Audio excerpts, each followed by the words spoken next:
Nosediving, we want to fix it. Here's 3 tips to really help you fix it. All right. Sorry, there's some waves coming.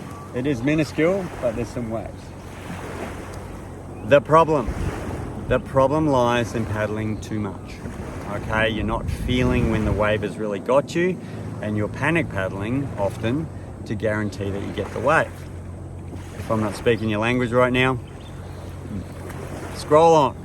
Okay, so what you've been doing is you've been horizontally getting waves and slightly on an angle, the smaller stuff. But now you're at the back, you're getting bigger things. You're between the peak, my hat, and the shoulder, and you're getting waves in this zone. You've gone from this to getting waves that are more like this. You're paddling for too long and you're getting up halfway down the face. This is very, very common.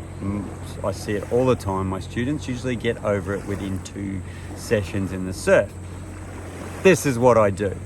Firstly, I don't let them paddle for a wave first of all. So you can use a buddy system for this. I push their foot and push them onto a smaller wave, and when I can't hold their foot anymore, I say up. So it's giving their brain the timing, plus they can feel the pressure I put on the foot, which isn't much, to catch the wave. So the panic paddling stops because you're understanding that it's about timing, it's not about how much speed you can generate.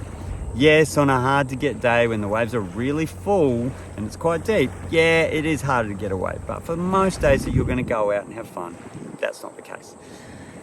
Secondly, because you're paddling too far, you need to gain more feeling. So what we need to do is paddle less and technique more. Technique more is when you're up like this, your ribs are on the board, they're like a suction cup, they're controlling this movement.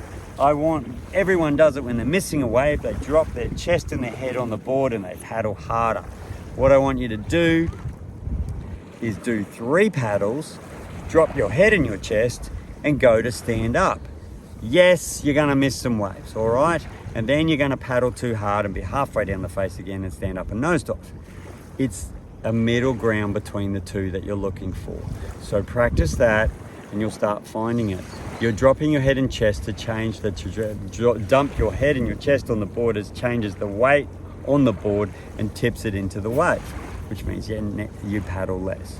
All right, so that is huge if you're still not getting it. The 3rd tip, be like a small child, go out into small waves and push onto the green wave from a standing position.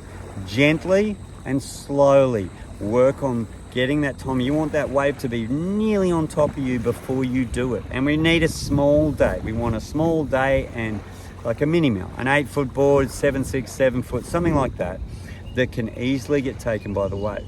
You're looking to go a decent distance with no effort. Just a little push from the legs, like next to no effort. This is all about getting the feeling part of your brain to understand what's going on, and my camera's going away.